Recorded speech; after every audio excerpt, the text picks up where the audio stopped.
So you saw the chart. It didn't look pretty. Why would you be on the hook for the wildfires? Well, in California, the courts have interpreted the Constitution to say that utilities can be held fully liable for all costs involved in a fire if utility equipment was involved in the cause of the fire, regardless of fault. So it's a no fault, no negligence sort of standard. The concern was that while courts assumed that utilities would be able to recover costs from customers for this, infrastructure that's out there for the public good, just like government can recover from taxpayers. There was a case last year that the PUC, Public Utilities Commission, decided for another utility where cost recovery was not provided. And so that broke that chain in terms of being able to get recovery. So right now we're working with state agencies, with the governor's office, with the legislature, to pursue ways to clarify that. Could be a different court decision, could be different legislation to clarify that. What's your worst case scenario? Well, I think if we continue to have the chain broken and we have utilities held fully liable for the scale of these fires, that could make us really have a hard time accessing capital in the market. Today we invest around $4 billion a year in our infrastructure to keep the lights on, to keep it safe, and to enable the California push for greenhouse gas reduction. And so that gets put in peril if we're not able to have a fair framework for cost recovery. Are you trying to tweak that? Say, okay, if we're fully liable, it's only going to be $2 billion of investments. Have you been able to do some of the math yet? Well, there's a few different ways to get there. And, in the case of the Thomas Fire, we're still waiting for Cal Fire to complete its investigation.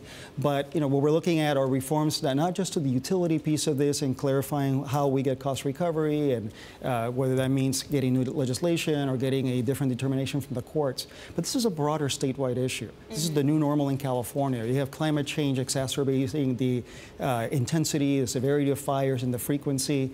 8 of the 20 most destructive fires have taken place just in the last several years here.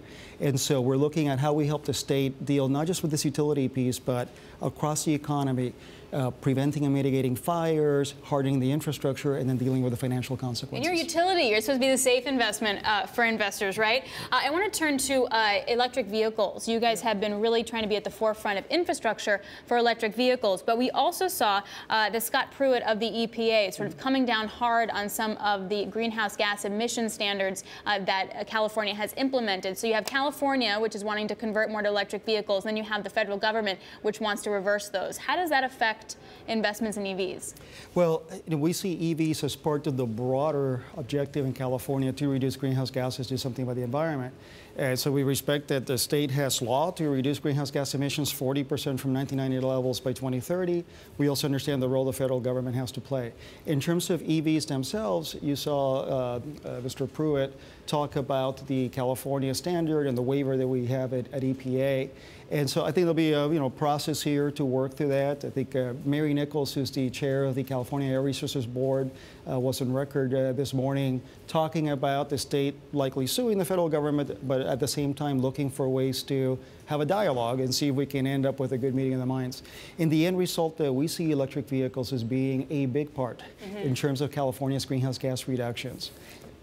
And then moving to the third prong of sort of what's all the talk in the utility world, that's First Energy Solutions. I know they're on the East Coast, and they're asking the government to help save them, and they say that the grid's unreliable, and that's why they need coal and nuclear plants to stay online. Do you feel like the grid is unreliable? No, actually, and where would it be if it is?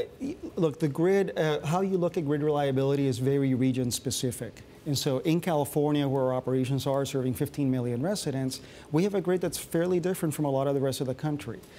We don't really have coal anymore.